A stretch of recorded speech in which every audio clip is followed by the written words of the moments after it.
novelista, pintor. Ladislao Plasenqui está asediado por pasiones artísticas que no se excluyen, sino más bien se retroalimentan, contribuyendo a la configuración de la utopía privada de este artista. Desde Manantiales del Desierto, su primer poemario escrito y publicado cuando era un adolescente, la imagen y la palabra han sido materiales con los que Plasenqui ha erigido su universo pictórico. El mural alegórico a César Vallejo es, sin duda, su obra mayor en la que han confluido las indagaciones y hallazgos de su vasta trayectoria consagrada, el arte como una forma de vida. En su elenco de personajes destaca la figura de César Vallejo como el arquetipo del artista integral. La vida y obra del poeta se ha convertido en una suerte de tótem en este mundo ingrávido y discreto de seres que habitan en un paisaje ambiguo, porque tiene el semblante del Edén o de un paisaje posapocalíptico. Imágenes y palabras mantienen una red de correspondencias. Contra la interpretación general, la poesía del genial autor de Trilce se transfigura en un mensaje de amor y esperanza en la pintura de Ladislao Plasenqui. Domingo Varas Loli. ¿Qué tal? Extraordinario programa que vamos a tener hoy con Isopofonia. Todo un honor de tener a Ladislao Plasenqui. Gracias, Patico, por esta excelente introducción con las palabras de Domingo Varas Loli en este... Es un catálogo. El catálogo de Plasenqui, que es lo último, lo nuevo, lo que está saliendo acá. Maestro, un gusto tenerlo aquí en el programa. Sí, y para mí también es un gran honor compartir con ustedes, amigos y escritores, y saludando también a las personas que nos están viendo en este momento. Chévere. Lo que leía, Patico, sobre las palabras de Domingo Varas Loli acerca de Manantiales del Desierto. Así es. ¿No? Es, digamos, el poemario bandera, ¿no? El poemario que ha calado más, sobre todo en esta generación de jóvenes poetas, artistas de Trujillo, que lo han visto como una reivindicación, como un revival, ¿no? de nuestra cultura moche, y lo han tomado casi como una cuestión de identidad, ¿no? El tema de Manantiales del Desierto, y sobre todo el mural alegórico a Vallejo, ¿no? Que está en el pool de aulas, ¿no? De la UNT, y que para todos los que hemos estudiado en la Universidad Nacional de Trujillo es una referencia, ¿no? Siempre pasar por ahí, de algún modo tenías que haber pasado y ver el mural de Vallejo, y no pocos se han preguntado quién hizo. Y tomarte tu foto también, ¿no? Y ahora que está, pues, totalmente embellecido, ¿no, maestro? ¿Qué lo trae por Trujillo? Nuevamente. Bueno, Trujillo, que es mi tierra, he venido todo el tiempo, ¿no? Yo vivo en Lima desde los años 70, pero todo el tiempo he estado viniendo a Trujillo. Solo ha habido un paréntesis en la época de la pandemia, durante 2 años, y he retomado mis viajes a Trujillo, estar aquí con los amigos, con la familia, el año 2022. Y bueno, siempre pensando en la cultura, siempre pensando en que hay que dar un aporte a la tierra de origen, Trujillo, y de modo pues que después de una larga gestión que he realizado en la universidad con otras administraciones, finalmente la última administración del doctor Carlos Vázquez Boyer tomó muy en serio el tema cultural y bueno, me apoyó para hacer la restauración del mural luego de 34 años de haber sido creado. De manera que lo encontramos pues en un estado muy deteriorado, ¿no? Y ahora pues luce ya como nuevo. Claro. Así es. Y a raíz del mural que fue restaurado en el 2023, Ajá. ¿no? Y que ha permitido pues, observar prácticamente toda la poesía de Vallejo. Si uno la ve detenidamente, uno se sienta frente a ello y puede observar pues, ¿no? los clásicos versos. Ha derivado en que ahora tenga también la UNT en la Facultad de Educación también un mural alegórico. ¿Cómo nace eso? ¿Qué conexión hay entre el mural y que está en económicas y ahora el mural de educación? El mural de educación es el mural del Bicentenario. Es un homenaje a nuestros próceres muy importantes, ¿no? que tenemos, como el caso de Bolívar y el caso de Sánchez Carrión. Ellos, como todos sabemos, impulsaron la independencia.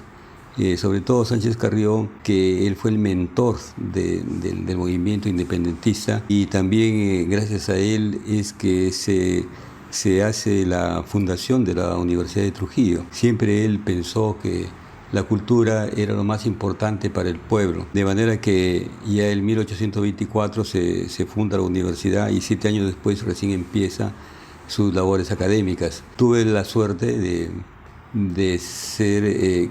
que mi proyecto fuera aceptado y bueno, pues realizamos el mural alegórico a nuestros próceres, que se titula Mural del Bicentenario. Y este mural que ahorita nosotros pasamos, porque justo, por ejemplo, en la mañana le comentaba a mi mamá de que íbamos a tener una entrevista con usted. Mi mamá también ha ido a la inauguración del mural pasado, ¿no? Ella también no es tan conocedora, pero se quedó totalmente impactada con ello. Creo que cualquiera que pase, conocedor o no conocedor. Sí. Y ahora pues lo está viendo mi mamá también por ahí, ¿no? En esta restauración, cualquiera que pase por la avenida, pues afuera de la Nacional, puede ver toda esa apreciación, ese antes y ese después. ¿Desde cuándo se está trabajando este mural? Hace bastante tiempo, precisamente en el año 89, mira, hace tanto tiempo, yo viajé a México para estudiar las técnicas del mural. Conocí al profesor Rafael Baranderán, peruano que vivía en México ya muchos años, más de 30 años cuando yo llegué a México. Y bueno, y ahí hice las prácticas respectivas para aprender las técnicas del mural.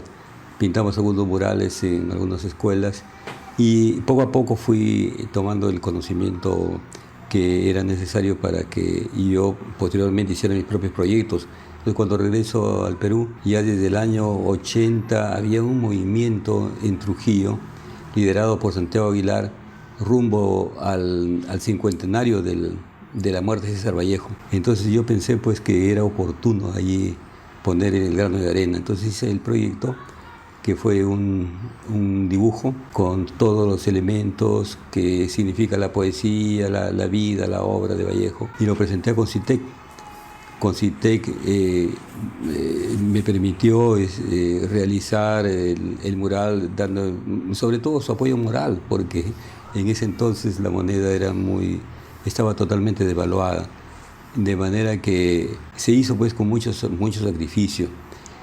Eso quería decirlo porque es bueno que se sepa cómo me he iniciado en el trabajo del mural. Y bien, ha pasado los años, justamente un par de años después o 3 años después, Miguel Ángel Díaz, un gran artista celendino, realiza el mural de la fundación que está en la puerta número 1 de la universidad. Tantos años ha pasado y ese mural ha estado bastante deteriorado, de manera que también presentando mis proyectos, ¿no?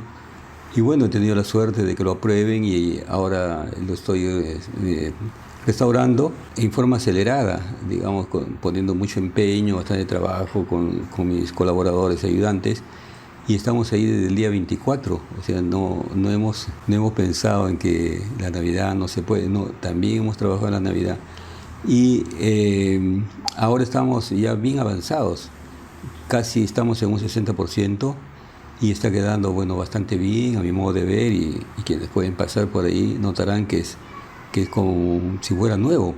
Ha quedado bastante bien. Quienes lo veían todo empolvado, deteriorado, pues ahora van a ver renovado y va a ser un espectáculo para la vista.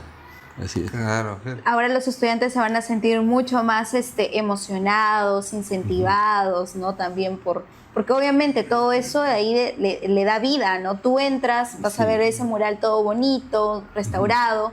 Sigues caminando, llegas y te vas a encontrar con el otro mural de toda la trayectoria de Vallejo, ¿no? Incluso justo frente a ello hay unas banquitas también en donde también te puedes sentar, leer, apreciar. Entonces todo está estratégicamente bueno y eso nos enorgullece bastante a nosotros porque de una u otra forma, como dice Gonza, ¿no? Cuando uno se pregunta, oye, ¿y quién ha hecho esto, no? ¿Y quién ha hecho esto?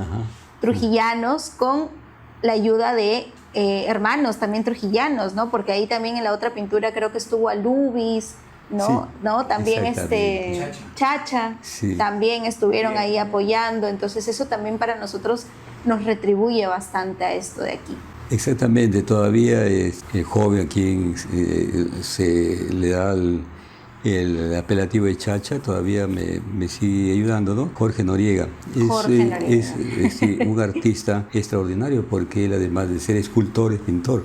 También. Entonces eso le da un aporte mayor todavía a su personalidad como artista. Así es. Escultor, pintor y actualmente también es papá porque... Ah, sí. Sí, también. Sí. Sé que últimamente ha tenido su bebé. Y también él hace trabajos con actores, me ha dicho, ¿no? Sí, también. De la manera que... Y con niños también me dijo, ¿no? También trabajan con niños, sí, eso es bueno. Y el mural de César Vallejo es un tributo pictórico, no es un tributo desde la pintura a Vallejo. Pero si ahondamos un poco más en la literatura, en su obra literaria, también... Ladislao Plasenqui no solamente es poeta, novelista, también es pintor, muralista y sobre todo que ha sido reconocido con muchos de los premios más importantes de la literatura en el Perú, ¿no? Como el premio Copé de oro en poesía con Manantiales del Desierto. Yo tengo acá este librito, esta edición. Esa edición, ¿no? Esta edición, la original, la Príncipe, ¿no? La que ganó. La rojita creo que es la edición. Y esta es ya la nueva, la reedición de Cosmos. Pero este de acá también es un librote, El Ave Sol del Hotel Lima, que ganó el premio del BCR, ¿no? Del Banco Central de Reserva de Julio Ramón Ribeiro, ¿no? Novela corta, tributo a Humareda. Y claro, los otros libros son todavía mucho más calletas, ¿no? Más antiguos. Más antiguos. Estos los encontré en Quilca. Sí, entonces acá, en Camaná. ¿Esos son del año? Sí. ¿De cuál son? 90 y 92. 92. ¿No? Le da de hierro y le da de bronce. Que eso ya no los encontramos actualmente. Probablemente los encuentren en Amazonas, en Quilca, ¿no? Son libros bien calletas. Quería centrarme ahorita un poco en este libro que la Esfinge Preguntona del Desierto, ¿no? Porque tiene una conexión de algún modo con el mural de tributo a Vallejo, ¿no? Claro. ¿Por qué Vallejo? ¿Qué es lo que sigue teniendo de legendario este poeta para que 100 años después de su obra Cumbre Trilce, o más de 100 años después, claro, siga todavía y sobre todo que lo hayan usado pues para fines ya no santos, ¿no? Sobre todo comerciales que han prácticamente prostituido su nombre hasta más no poder, tanto que ya ni siquiera cuando googleas César Vallejo ya sale el equipo de fútbol, no te sale el poeta, ¿no? Sin embargo, la poesía de Vallejo sigue vigente. ¿Qué es lo que hace que Vallejo y por qué tributar de poesía y también murales? Claro, mira, yo pienso que Vallejo es la cumbre de la poesía peruana, vista del lado más profundo, ¿no? Del lado más intenso, el lado metafísico, el lado espiritual, el lado familiar, es decir, el lado humano. Entonces, él siendo una cumbre, hay estudiosos en cantidad, cada vez salen más estudiosos, biógrafos, y por eso que inspirarse en Vallejo para hacer una obra es algo fantástico, es algo maravilloso. Se encuentra mucho material, ¿no? De modo que ese libro que está señalando, ¿no? La Esfinge Preguntona, ese libro se inspira en su vida y en su obra. Entonces he seguido una secuencia, ¿no? Desde que Vallejo empieza en Santiago Chuco, y hay poemas ahí alusivos a su tierra, después poemas alusivos a Vallejo en Trujillo, en París, ¿no? En España, en diversas instancias de la vida del poeta. Pero también hay poemas pensados en el homenaje al poeta, pero desde el lado social.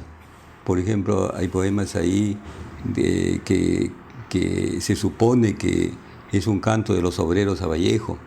Hay poemas que se supone también que son los poetas que le cantan a Vallejo. Y también hay un último poema donde el autor, que soy yo, toma la idea, ¿no? Más amplia, más cósmica, y hay unos versos que se refieren al Vallejo cósmico, al Vallejo galáctico. Vallejo pues da para mucho más, para escribir libros, para hacer novelas. Últimamente han aparecido diversas novelas con el tema de Vallejo y se sigue escribiendo sobre Vallejo, fundamentalmente en la crítica literaria, ¿no?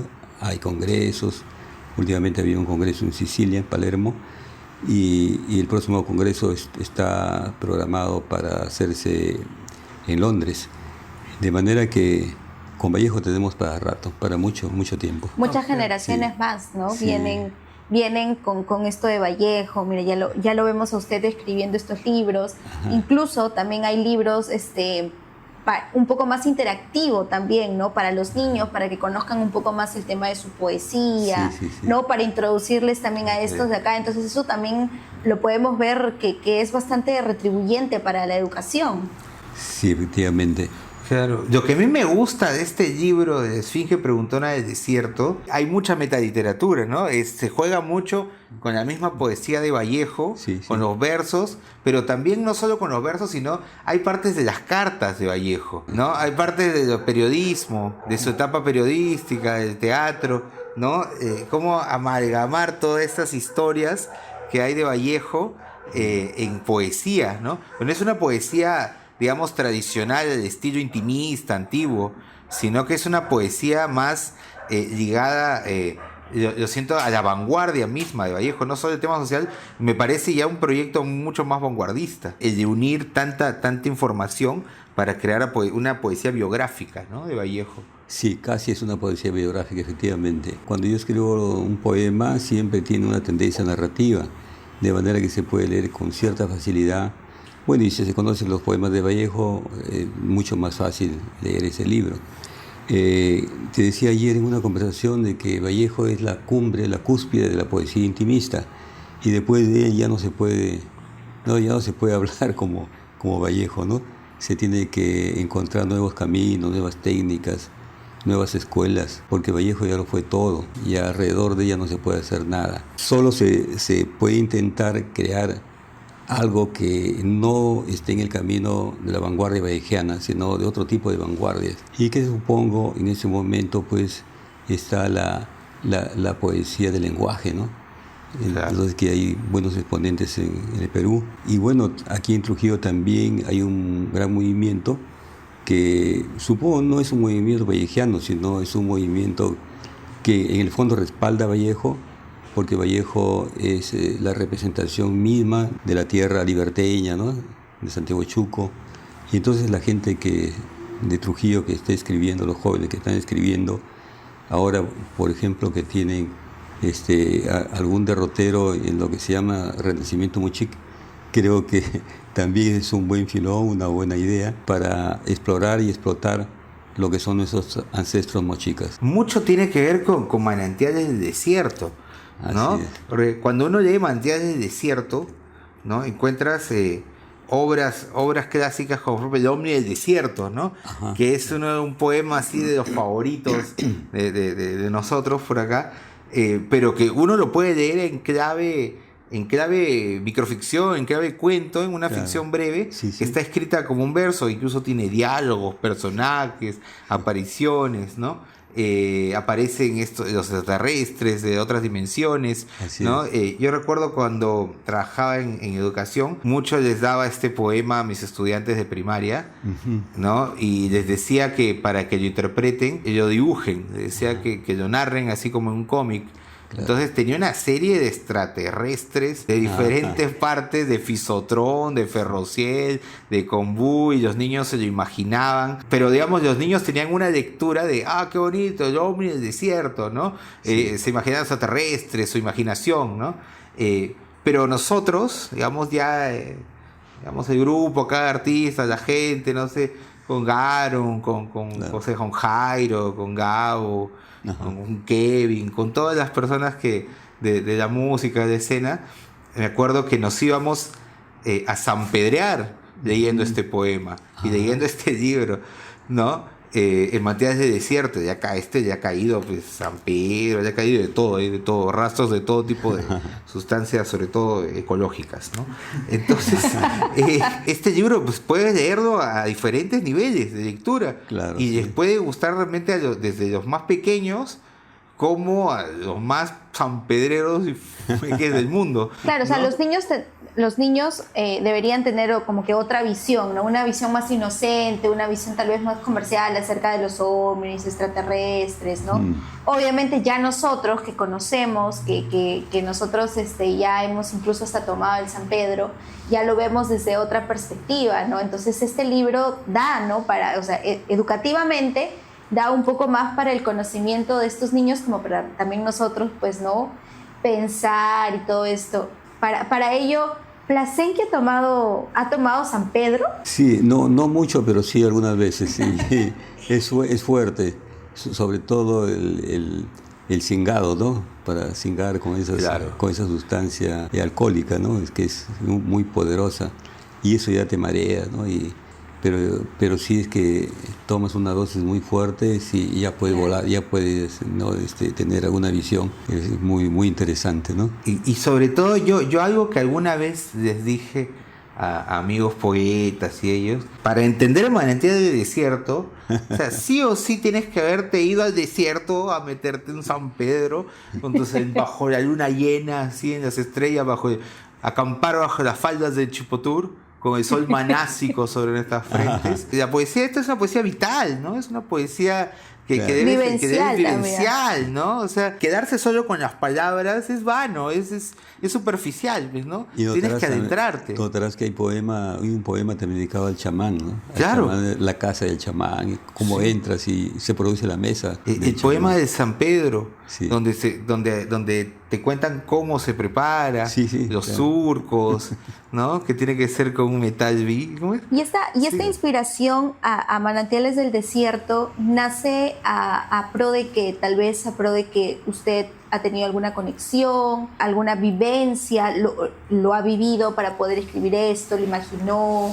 Bueno, yo diría que sí lo he vivido porque mi papá tenía un negocio de una tienda de abarrotes en Paiján y hoy he vivido en Paiján desde un año de edad, de tal manera que yo me he criado en Paiján y yo diría que soy paijanero, ¿no? Porque es el pueblo que yo conozco de mi niñez. Luego mis padres se vinieron a Trujillo cuando yo tenía más o menos 9 años. Bien, cuando yo era un niño, aproximadamente, me imagino que tendría 6 o 7 años, mi papá me traía a Trujillo. Y en ese tiempo la carretera, no era lo que vemos ahora, la carretera panamericana. Era una carretera que tenía algunas deficiencias, pero sobre todo eran los buses los deficientes. Eran buses muy antiguos, unos buses seguramente que habían sido importados, ¿no? de Estados Unidos, en fin, pero era una cosa muy simple. Y esos buses se demoraban horrores. Creo que se demoraban 2 horas y media o 3 horas para venir, de tal manera que cuando yo viajaba, estaba junto a la ventana y iba mirando el desierto. Y me causó tanto impacto eso, y como era tan lento, yo podía ver las achupallas, ¿no? Allí en la arena, con bastante facilidad y nitidez. Entonces eso se fue impregnando en mi espíritu. De manera que cuando nos vinimos a Trujillo, y ya pues terminé mi primaria y luego al Colegio San Juan, y allí empezamos a hacer viajes, no precisamente al desierto, pero a la Huaca del Sol, a Chan Chan, y todavía esos lugares estaban desérticos, había arenas, y entonces se iba nuevamente alimentando mi espíritu con esa visión desértica. Y ahí es donde nace la idea de escribir poemas al desierto, y también poemas de tipo chamánico, porque quiero recordar de que a Paiján le llaman tierra de brujos, ¿ya? Entonces, y yo estaba conectado desde niño, de que tengo uso de razón a historias, leyendas, mitos de brujos al por mayor. De manera que no me fue tan difícil, ¿no? Pensar en eso, y ya estando en la universidad no tuve otra idea que estudiar antropología e investigar un poco más sobre el chamanismo y también participar en algunas mesas chamánicas. Y eso es el origen del libro. Pero también tiene mucho que ver el contexto, ¿no? Claro. Por el contexto de los años 60, 70, ¿no? Claro. Digamos, con todo el hipismo, el New Age, sin ninguna duda. Castaneda, Ajá. la ciencia ficción, el planeta de los simios, Star Wars, los Beatles, o sea, toda una cultura de masas, ¿no? Claro. El cómic, todo lo que se fue absorbiendo, ¿no? Y sobre todo que sus amigos también, por ejemplo, acá en El Hombre del Desierto lo cita Eduardo Paz. Claro, ¿no? claro. Y también usted es gran amigo de Jorge Chávez Peralta también. Por supuesto. Y ¿no? de algún modo nosotros, digamos, de esta generación lo vemos como unos poetas más místicos, ¿no? Sí. Que tienen mucho que ver con el esoterismo, ¿no? Con el chamanismo, ¿no? Sí. Conversan mucho de estos temas, se reúnen. Claro. En el plano astral quizás conversarán ya. Claro, fíjate tú que el chamanismo está muy ligado al esoterismo y también a la oniología, ¿no? Curiosamente, ¿no? Hay una cierta ligazón. El gran contratado Sisto Paz ha venido a hacer un tour chamánico, lo cual pues significa que el contacto extraterrestre está ligado también al chamanismo. Incluso si uno hace un tour un poco más específico por lugares donde hay petroglifos, entonces uno ve pues que esos petroglifos son expresiones chamánicas, ¿no? De antiguos habitantes. Algunos petroglifos tienen hasta 5.000 años que se han encontrado acá en el norte del país y en el sur en Toro Muerto. De manera que el chamanismo está muy ligado al tema extraterrestre. ¿Ya? Los petroglifos, ni hablar, tema extraterrestre. Incluso en el sur del país hay un lugar que se llama Pucharo y hay una gran piedra, que es la piedra de Pucharo, y se dice que es la entrada al famoso Paititi. Entonces constantemente están yendo personas a conocer el Paititi y se quedan pues en la gran piedra de Pucharo, donde hay un petroglifo gigantesco, ¿no? De aproximadamente tiene 30 metros de largo por 5 de alto. Es una piedra maravillosa, extraordinaria, que ha sido estudiada ya por importantes arqueólogos. Y el grupo Rama, aquel que pertenece mi amigo Eduardo Paz, el grupo ha ido y él también ha ido a conocer el Paititi, a buscar el Paititi, ¿no? El Paititi prácticamente diríamos que no existe, ¿no? Es una leyenda. Pero sí está la piedra. O quizás estará en otra percepción dimensional, en otro plano dimensional. Tomas San Pedro y lo ves. Claro. Eso es lo que también se dice, ¿no? También, entonces ¿no? tiene contacto con los machiguengas y todo eso, ¿no? Claro. Hablamos de Manantiales del Desierto, donde el poema que más destaca es El Hombre del Desierto, dentro de muchos que son realmente destacables, porque también hay otro que es El Poeta, que también habla con ellos. Sí. Pero otro libro, otra novela que también premiada y que habla sobre el tema ovni de un modo o de otras dimensiones es El Ave Sol del Hotel Lima, ¿no? De la zona rosa de Víctor Humareda, ¿no? De este tributo al pintor Víctor Humareda, pero en clave ciencia ficción, ¿no? Sí, exactamente. ¿No?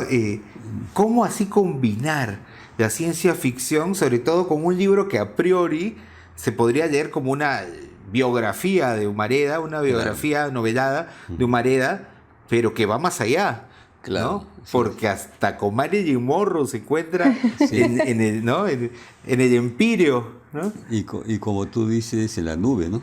Claro, en la nube. Ahí está. ¿No? ¿Cómo nace este libro de Humareda y sobre todo combinarlo con la ciencia ficción? Mira, hace muchos años yo he tenido un taller de pintura en la Avenida Brasil, la cuadra 17.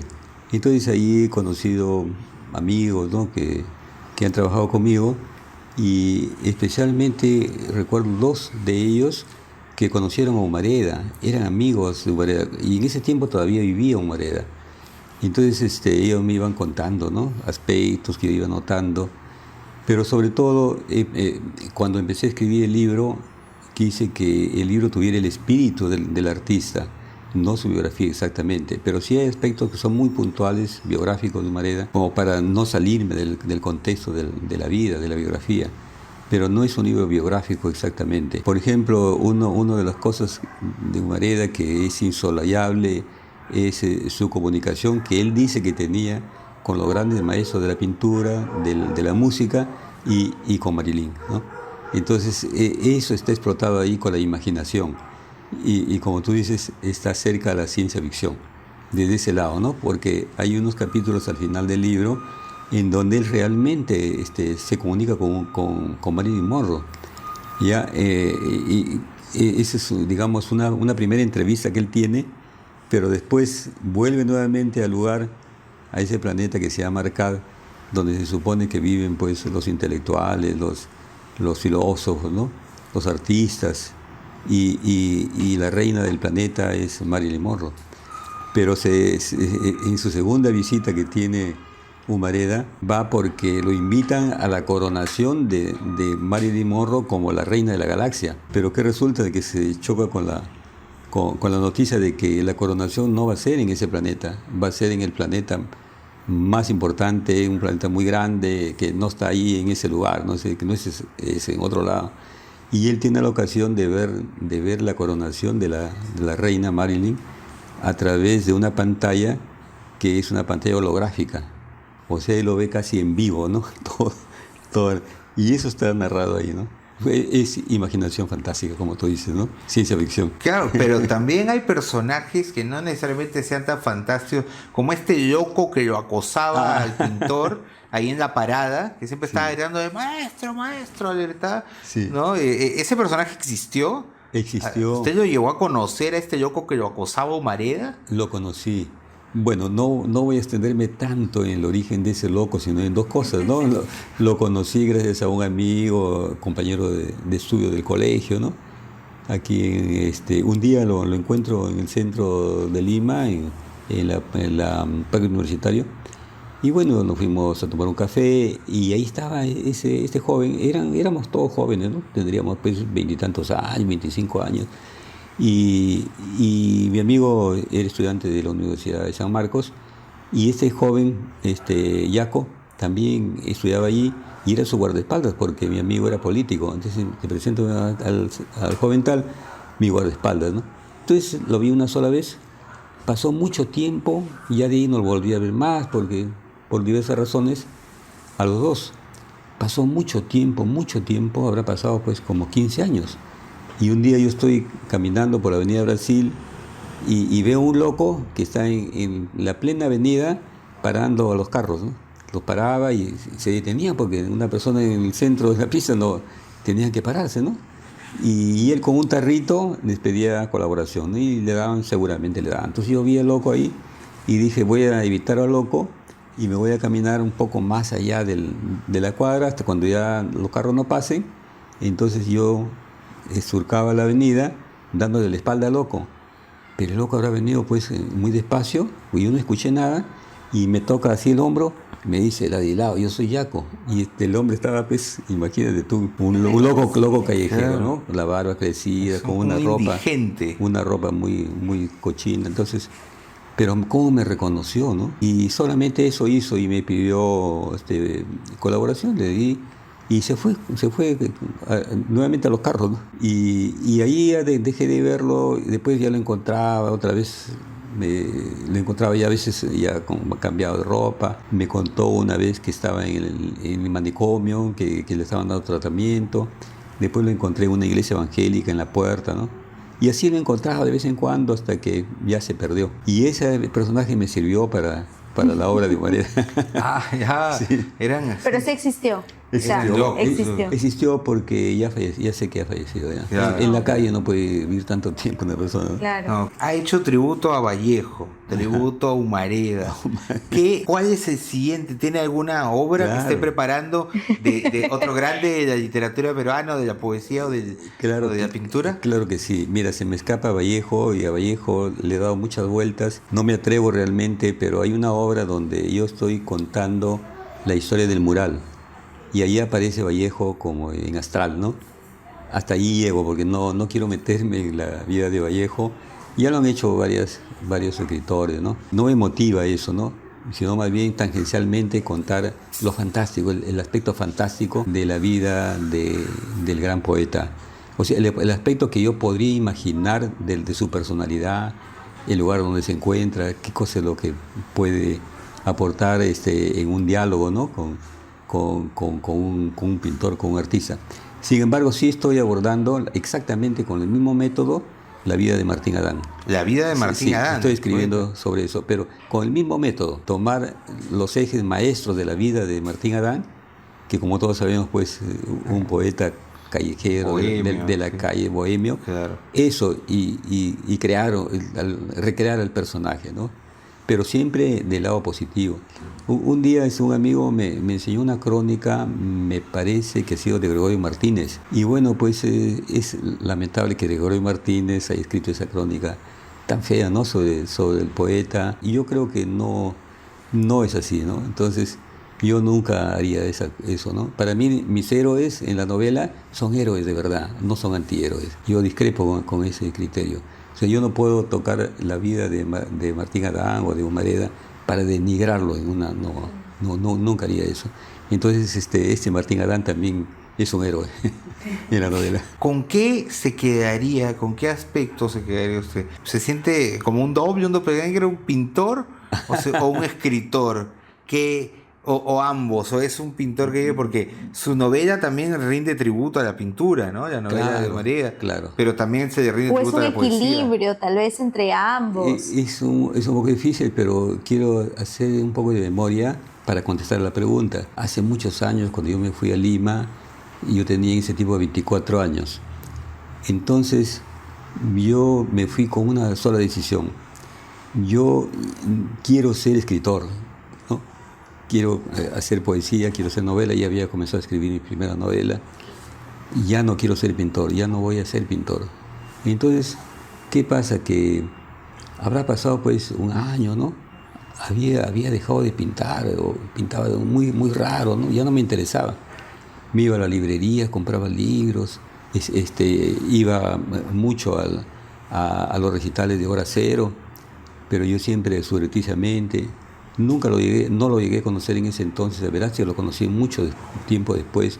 Mejor yo fui amigo mucho tiempo después, pero él lo conocía de vista, a los poetas de Hora Cero. Entonces mi plan era ser escritor, pero ser un buen escritor. Y para eso tenía que estudiar mucho, tenía que perfeccionar, borrar todo el pasado de mi trabajo como poeta para hacer un escritor más valioso, ¿no? con mejores obras. Pero ¿qué pasó? Que un día yo voy a ver una exposición de pintura en Lima y veo unos cuadros tan malos, tan feos, y entonces yo digo, pero si eso se puede exponer, yo pinto mejor, no puede ser, ¿no? Pues, y me puse a pintar y ya no lo dejé hasta el día de hoy, ¿no? De tal manera que la pregunta, bueno, la voy a responder. Quizás algunos dirán, no es así, ¿no? Yo me siento pintor, yo soy pintor. Y esto, la literatura es un hobby.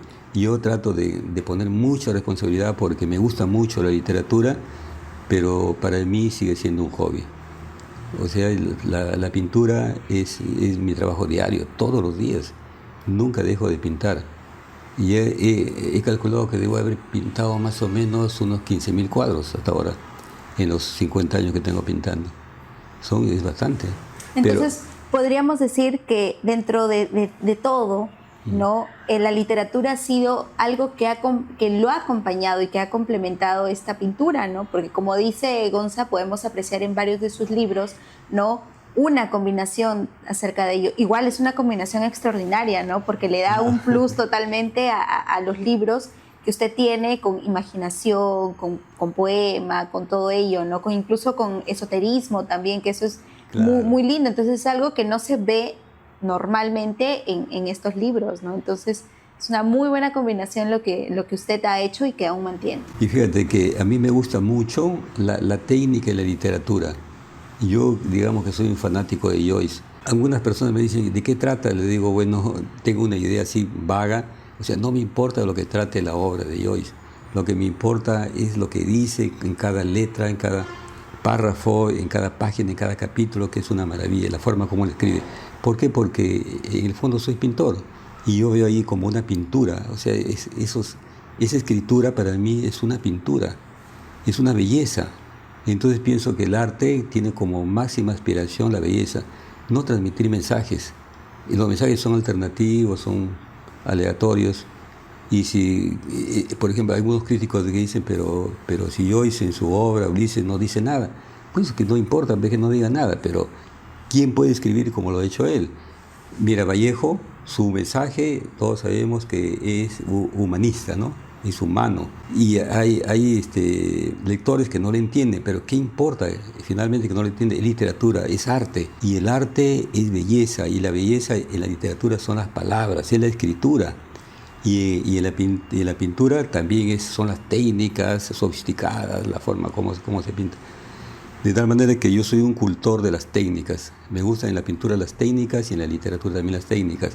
Por eso que demoro también bastante tiempo para escribir un libro, corrijo mucho. Hay personas que a mi edad tienen ya 20 libros publicados.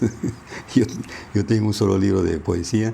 Y a propósito, mira, este año tengo la intención de publicar la edición definitiva de Manantiales del Desierto. Ha crecido, ¿no? Sigue creciendo. Y tengo otro libro alternativo que se titula La Ciudad Poética y que tiene más o menos la misma cantidad de páginas de Manantiales del Desierto, pero eso se refiere ya a la ciudad, a la civilización. Manantiales del Desierto trata de acercarse más a la naturaleza. Entonces he dicho, pues falta un complemento. Y a propósito de eso, siempre cuando he escrito, cuando he pintado, cuando he pensado, siempre pienso en forma dual. Yo soy dualista. En el esoterismo se condena al dualismo, pero a mí no me importa.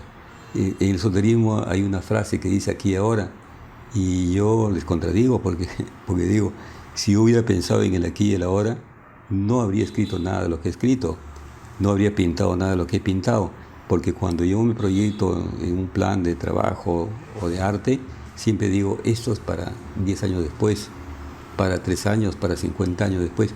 Claro, ahora ya no puedo decir eso de una manera taxativa, porque estoy pensando para los próximos 10 años, si Dios quiere, ¿no? Pero todo mi trabajo ha sido pensado hace mucho tiempo, lo que estoy haciendo ahora. Hay personas que en el esoterismo hay ideas muy tajantes. Por ejemplo, un amigo me habla mucho del arte sagrado y que es el verdadero arte, ¿no? Y yo le digo, mira, para mí el arte sagrado es una herramienta más. El esoterismo para mí es una herramienta más. Todos son herramientas para crear.